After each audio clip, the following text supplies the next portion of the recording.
This is Cerebral Cinema. Movies of the mind. The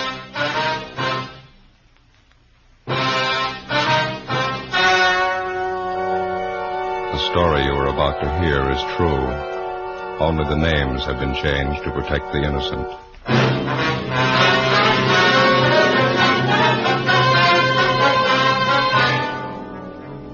You're a detective sergeant. You're assigned a missing persons detail. A wealthy businessman in your city drops from sight. There's no trace of him. There's no apparent reason for his disappearance. Your job, find him.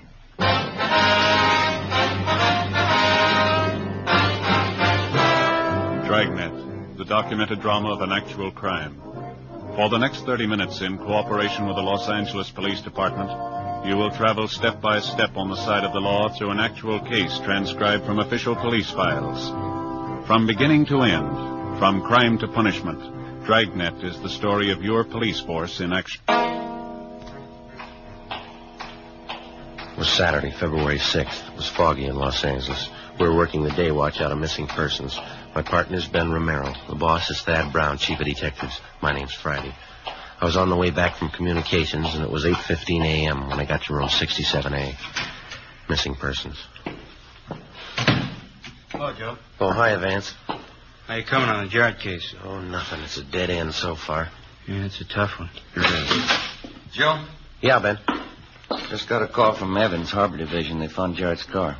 Where? Parked at the end of Pier 6, abandoned. Found it about 7 o'clock this morning. Yeah, they checked the car over? Mm-hmm. They found Jarrett's coat in the front seat. Letter in the pocket. Yeah? Suicide note. John Keith Jarrett was a prominent and prosperous man. He was a well-known civic figure and socialite. As a young man, he'd inherited a moderately successful business from his father, and over a period of 20 years, built it into a $1 million concern. He was apparently happily married to an attractive woman, and he was the father of 2 grown children, a son, Keith, age 26, and a daughter, Evelyn, age 23. According to his friends, business associates, employees, and advisors, there was no logical reason for Jarrett taking his own life. The letter found in the abandoned car on Pier 6 was brought downtown and the handwriting checked. It matched perfectly with the other specimens of Jarrett's writing. There was no sign of the gun which Jarrett was supposed to have carried. 9:35 a.m.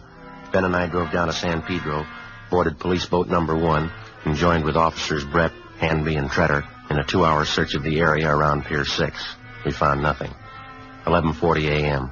The launch headed back for the dock.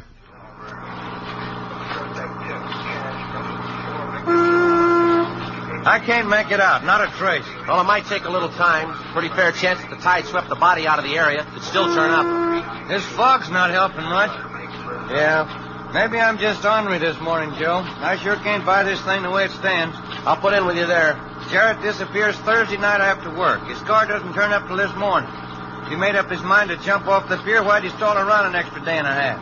I don't know. How about Miss Jarrett? When's she due back? She's flying in late tonight from Sacramento. We can check her in the morning. Now, looks like we're just about in. Yeah. Well, the crime lab ought to be through checking the car, huh? Yeah, just about, yeah. These boys on PD1 sure can handle this thing, can't they? Sure can. Well, I'm going to call in from the phone on the dock. You want to stand by here a minute? Okay, watch your step there, Joe. It's slippery. Yeah, all right.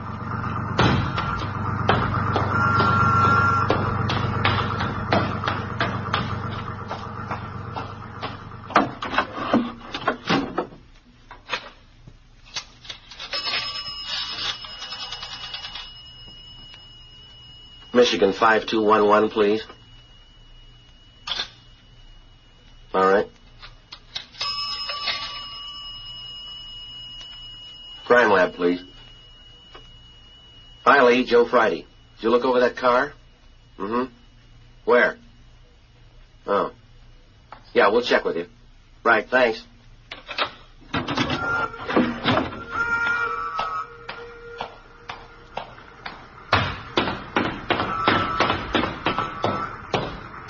How'd they do, Joe? Anything? Jarrett's gun. The crime lab boys finally found it. Where? In his car. It was hidden up under the dashboard. Yeah? Gun's been fired recently. 2 empty shells. How the recovered gun might tie in with Jarrett's disappearance and the suicide note, we had no idea. When the car was found abandoned at the end of Pier 6, the obvious guess was that Jarrett had taken his life by drowning. Well, if that was the case, what accounted for the 2 shells in his gun? Why was it carefully hidden under the dashboard of the car after it was used? Why were the only fingerprints on it those of Jarrett? Together with Sergeant John Epperson, Ben and I spent the rest of the day interviewing the friends and business associates of the missing man. The answers were the same. Not one of them could think of a good reason why Jarrett would take his life. More than half of them thought that he'd met with some kind of foul play. Late that night, Mrs. Jarrett arrived back in the city. The next morning, Sunday, Ben and I drove out to the mansion in Bel Air to talk to her. She was a pale, middle-aged woman. There was a strong smell of liquor on her breath. I was just fixing these flowers. Not very good to keep them out of water very long, you know. Yes, ma'am. You go right ahead with it. Would you for some brandy or something? No, something. Coffee, something else? No, right, thank you. I think I might stand a little brandy. Helps sometimes in the morning. Sergeant, I'd like to have you tell me the truth. What do you think has happened to my husband? Well, that's just what we're trying to find out, Miss Jarrett. All we have to go on is that letter that we found in his car. Oh. I can't believe there's anything in that. Jack and I have been married 31 years. He'd never take his own life. I know him that well. The letter was in his handwriting, ma'am. We've confirmed that. Oh, that's why I say it's so confusing. Look. Isn't that a gorgeous rose? Will scarlet, they call it. That's gorgeous. Yes, ma'am. Would it be possible for us to talk to your son and daughter, Miss Jarrett? Just a routine investigation. Well, I'd rather not have Keith or Evelyn brought into this, if you don't mind. Are you sure you wouldn't care for some brandy? No, thank you. Thank you. I don't mean to sound arbitrary, ma'am, but this case isn't exactly trivial, and I'm afraid that your son and daughter will have to be brought into it sooner or later. Well, it can't be helped, I guess. If you like, I'll give you their addresses. Keith lives in Hollywood, and my daughter Evelyn has an apartment near Malibu. Either one married? We're both single now. Evelyn's been divorced. Mm-hmm. Any trouble between you and your husband? I mean, any recent arguments? Yeah? Not recent, no. We didn't get along too well, that's all. Well, you don't think any family trouble could account for Mr. Jarrett's disappearance, huh? I don't think so. Jack and I rarely argued. We didn't get along, that's all. It was no worse last week than it was 10 years ago. Oh, he has his work. I have my interests. Worked out as well as a lot of marriages, I guess. I'd better get on with these flowers. No offense intended, ma'am, but you don't seem too disturbed by what's happened. Suicide note and all. No? I guess I don't. You don't think this marriage trouble that you mentioned a little while ago could lead to your husband's suicide? Well, it didn't mean that much to Jack. Good or bad, his family never meant that much to him. Oh? It was always the company, business, making money. We never worked there. Jack didn't care about having a real family. It didn't mean that much to him. He wrecked everything I ever wanted. I won't bore you with the story. Do you know of any business troubles that might have upset him? No. Jack never discussed business with me. He had his own interests. The children had their own interests. I guess I have mine. Ma'am? I drink, Sergeant. It's something to do. I drink every day in the week. I drink quite a bit. It's only been since the children left. I blame them. Jack didn't care. Guess I don't care myself anymore. We never were a family. Do you know if your husband's seen your son or daughter recently? Oh, he never visits them. He never had anything in common with them. And you still don't think that this trouble has any connection with what might have happened to Mr. Jarrett? Maybe. I don't think so. Doesn't seem to matter that much to me. How do you mean? Well, it doesn't matter, Sergeant. I don't hate Jack. I don't love him. Yeah. I just don't care, that's all.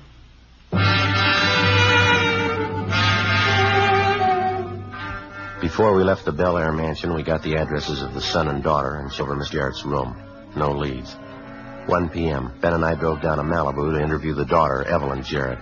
She lived in a small, modernistic cottage bordering on the beach. She was attractive and well-dressed. At the age of 23, she'd been twice married and twice divorced. She sat on the sofa filing her fingernails while we talked to her. I don't mean to be rude, Sergeant. I have a date at 2:30. I don't want to be late. We'll try to make it as quick as possible, Miss Jarrett. We talked to your mother this morning. She told us you haven't seen too much of your father the last 2 years. Yes, that's right. None of us were ever really close to him. Well, when's the last time that you saw your father, Miss Jarrett? Well, up until last Thursday night, I hadn't seen him for about 5 months, I guess. Oh, you saw your father last Thursday night, was it? Yes, he called me that afternoon, said he wanted to have dinner with me and my brother Keith. Did you have dinner with him? Yes, a little Spanish place out in Melrose. Keith was late as usual. Wasn't that pretty unusual for your father, having you and your brother get together with him for dinner? Well, it didn't happen very often. Mother probably told you about that. Well, how did he seem that night? Did you notice anything unusual about him? No, he was pretty much the same as always. Asked Keith and me how we were getting along, if we needed any money. He didn't mention anything about leaving the city, going on a trip, maybe? No, he didn't. We had dinner, a few drinks, then I left. What time was that, Miss Jarrett? A little after midnight, I think. Well, Keith and my father stayed on. They said they were going to have a few more drinks. I see. Care for a cigarette? No, thank you very much. Here you are. I'll get it. Thank you. How was your father when you left him, Miss Jarrett? In pretty good mood? Oh, he and Keith were arguing as usual. After a few drinks, they always argue. Anything serious? I don't know. Keith had some debts. He wanted Dad to pay them off. There's one thing I'd like to ask you, Sergeant. Yeah. I read the story in the paper, that gun you found in my father's car. Was it an plated revolver, a .32? Yes, that's right. There were 2 shells fired. Funny. Dad hasn't had that gun for a year. Reason I know is because after my divorce, I moved into this place alone. I thought it'd be a good idea to have a gun around, so I asked my father for his. Yeah? He told me he'd given it away already. He didn't have any more use for it. Who'd he give it to, do you know? Told me he gave it to my brother Keith. That was almost a year ago. No? It must be a mistake. If Keith had the gun, how could they find it in my father's car? Well, maybe Keith can tell us. As soon as we left Evelyn Jarrett, we drove to a public phone booth, and Ben put in a call to the Green Castle Apartments in Beverly Hills, where Keith Jarrett was living. There was no answer. Ben called the manager of the apartment. Yes, sir. How's that? Mm-hmm. When did you say? I see. All right. Thank you. Bye. Maybe we got something. What's that? Jarrett's son doesn't live there anymore. Manager says he moved in a hurry. Yeah, when? Thursday night.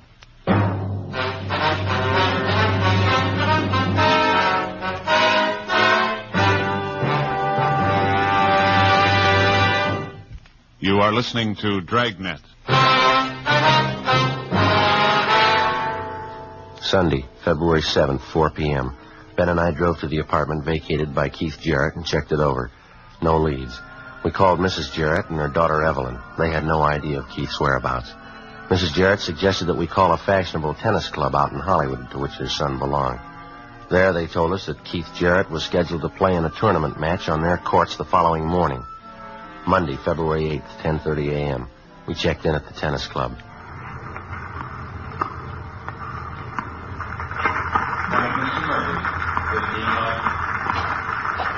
Joe, I talked to the man at the desk. Yeah? He said Jarrett's around here someplace. He's having a boy page him. He'll send him over to it. Okay. I wonder if this is where he moved after he left the apartment. No, I talked to the clerk at the desk. They don't have living quarters here. And that's sure a beautiful stretch of lawn, isn't it? Yeah. Wonder if they have any trouble with Gopher. Ooh, nice shot. My name's Jarrett. You gentlemen looking for me? Oh, yeah. Police officers, Jarrett. We'd like to talk to you a few minutes, if you don't mind. No, not at all. I have a match coming up. Yeah, I got time. What can I do for you? It's about your father, Jarrett. We've been assigned to the case. Thought you might be able to help us out. Oh, yeah. I'll tell you anything I know. Figure suicide. Kind of unusual. We haven't spent much time together the last couple of years. My father and I didn't get along too well. How'd he seem to you Thursday night, all right? Yeah, pretty much the same as always. We ate, had a few drinks. That was about the size of it. What time did you leave the restaurant, you remember? Oh, 1:30, I guess. Did your father leave with you? Yeah, that's right. We drove to my place for a nightcap, talked a little, and then he left. What'd you talk about, do you recall? Same old thing. Tried to argue me into taking a job with a company. He's been trying to sell me on it for years. I never could see it. Let's see. What kind of work do you do now, Jack? Tennis. How's that? I play tennis. Follow the tournaments. I like it pretty well. My father never could see it. He calls it tennis bums. I see. And you don't have a regular job that you work at? No, that's what we always argued about. I like tennis, though. I figure if you've got the money and you don't have to work, you might as well be doing something you like. Hey, you fellas care for a stick of gum? No, thank you. No, thank you. Excuse me. You know, I've been doing pretty well since I strengthened my backhand. I'm seeded fourth in this tournament. That's so. Huh? Pretty good life all in all. A lot of fresh air. Nice-looking girls around, good-class people. Mm-hmm. You still live in town, Jarrett? A friend and I rented a place in Hollywood. Just moved there. When'd you move? Sometime last week. Why? Thursday night? Yeah, that's right. Thursday night. Is that supposed to mean something? You left pretty much in a hurry, didn't you? I guess so, yeah. Mind telling us why? Look, let's go back in the lounge. Yeah, okay.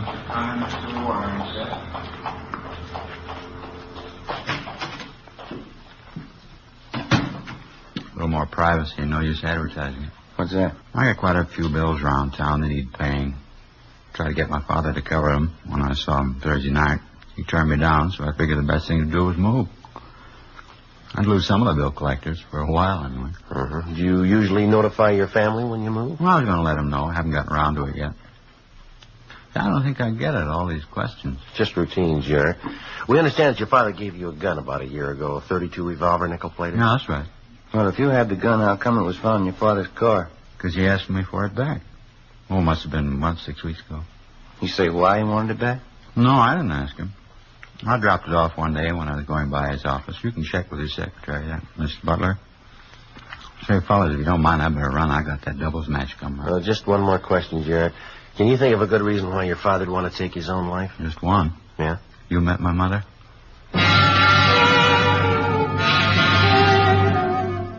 During the next 3 weeks, besides checking on dozens of other missing persons calls, we continued pushing the search for John Keith Jarrett.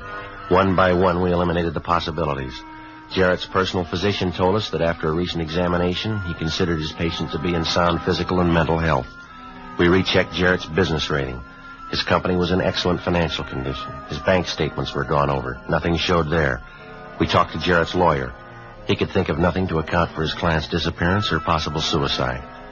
We went back and retraced our steps. Outside of the gun found in Jarrett's car, which tied in with nothing, there was no hint of fire involved. 2 months went by. We kept pressing the search. We got nowhere. Thursday, April 11th, I had lunch at the Federal Cafe, and then I took our car, 80K, to the police garage for servicing. 1:15 p.m. I checked back in at the office. Joe. Hi. Got something. Yeah? The Jarrett case. This kickback just came through from Washington. Oh, let me see. Here, look here. Thank Here you go. Walter John Mitchell, Port Santa Tomas. Santa Tomas. Yeah, we've been there. A little fishing town north of San Diego. Oh, yeah, sure. Walter Mitchell, small boat operator, applied for a Coast Guard pass March 18th. Let me see. Check the fingerprints on Mitchell's application. Found to be the same as fingerprints on missing persons bulletin. Well, how about that? Yes, we made it. John Jarrett, Walter Mitchell. Same man, huh? 2 p.m. Ben and I checked out of the office, got in a car, and drove down the coast to Port Santa Tomas, a small fishing town with a population of 250. On his application for a Coast Guard pass, the man who signed himself Walter John Mitchell listed his address as Pier 2, berth number 11. When we checked there, the berth was empty. We talked to one of the villagers fishing from the pier. He pointed to a fishing craft lying halfway out in the bay and identified it as the Blanche S., Mitchell's boat. He said he was having engine trouble. The man told us that he had a small boat that he'd rent out for $2. We took him up on it.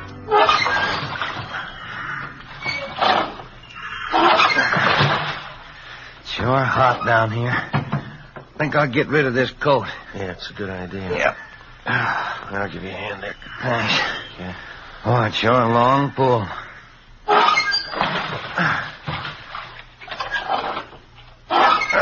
You want me to take over for a while? No, we're almost there now.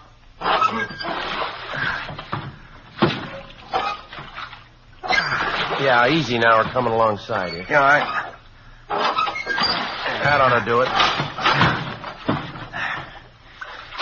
Mr. Mitchell?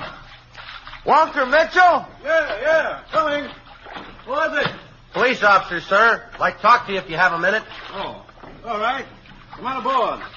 Hold it steady there. All right, I got it. Go ahead, Ben. Yeah, all right. Look, what's it? Oh, you better grab hold of my hand. Yeah, all right, thank you. Tie up and climb aboard. Yes, sir. Thank you. Come on up forward, officer. Thank you. My name's Romero, sir. This is my partner, Sergeant Friday. How do you do? How do you do, sir? Here we are. You can sit on that hatch cover if you like. Clean. Scrubbed it down myself this morning. No, that's fine. Thank you, sir. Beautiful day, isn't it? Nice warm sun. Look at that. Water's clear as crystal. Good life out here, officer. Yes, sir. I guess you have a pretty good hunch why we're here. Well, I don't know. I'd like to have you tell me. Well, your real name's Jarrett, isn't it? John Keith Jarrett? Yeah, I thought so. I've been halfway expecting it. Tell me, how'd you find it? Your application for a Coast Guard pass. Check the fingerprints on it. Well, yeah, but you didn't have anything to compare them with, did you? Well, when you applied for that permit to carry a gun, we got a set of your prints. They went out with the missing persons bulletin on you. Oh, yeah, I forgot. Washington matched up the prints and sent the information along to us. Yeah, it's all right. Sure handed to you fellas. I thought I was pretty smart covering up. Well, how about it, Mr. Jarrett? I mean, taking off like you did, don't you figure to maybe have a little explaining to do? Yeah, imagine I do. You smoke? Oh, thank you. Yes, sir, I'd like one. Here, I got a match right here.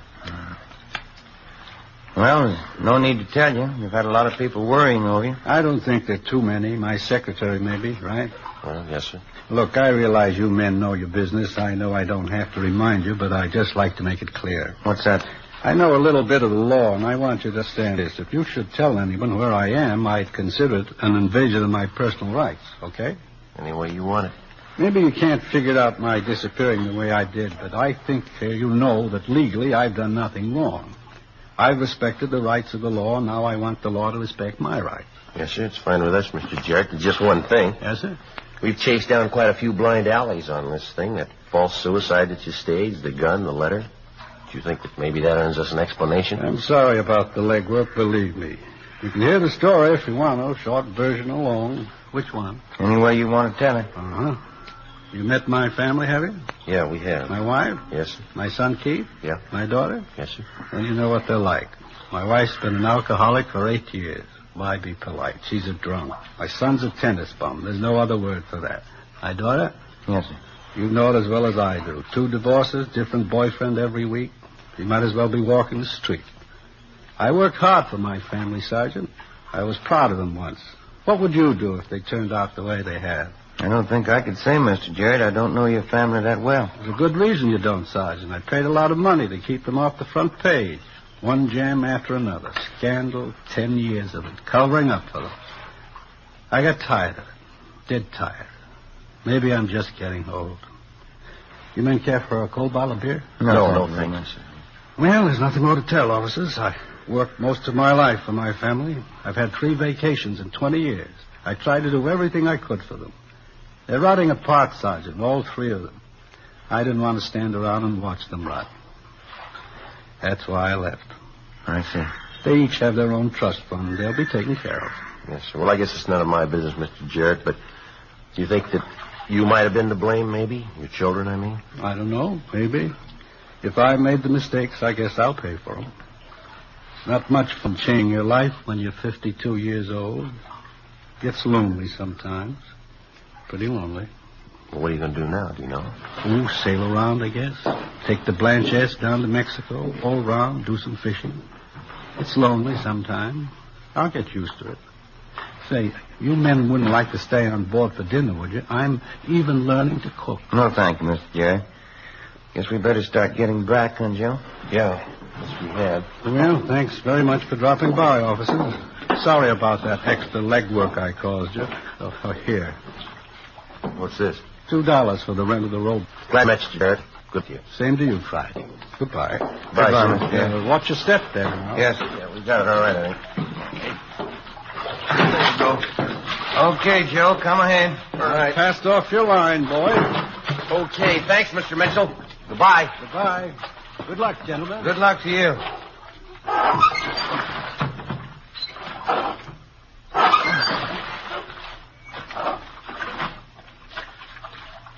Nice fellow, that Mr. Mitchell, huh? Yeah. Strange one, huh, Joe? Oh, I don't know. He seems pretty happy. Must have been pretty rough on him. Yeah. What's it prove? It's no crime to get lost.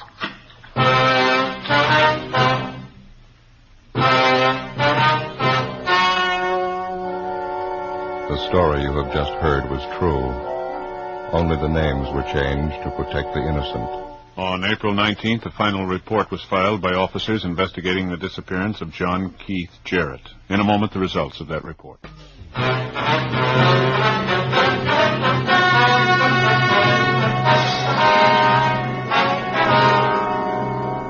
after a complete investigation by officers into the case, it was found that John Keith Jarrett had acted within his rights. Legally, for the officers to disclose his whereabouts would have constituted an invasion of privacy. 3 years ago, unknown to his family or friends, John Jarrett died and was buried anonymously.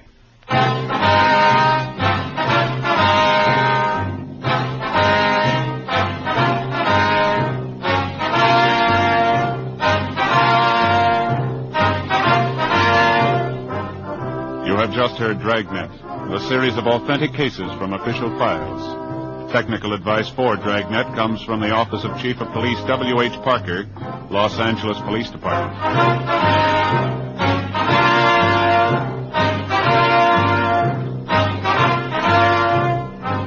Cerebral Cinema hopes you have enjoyed this movie of the mind.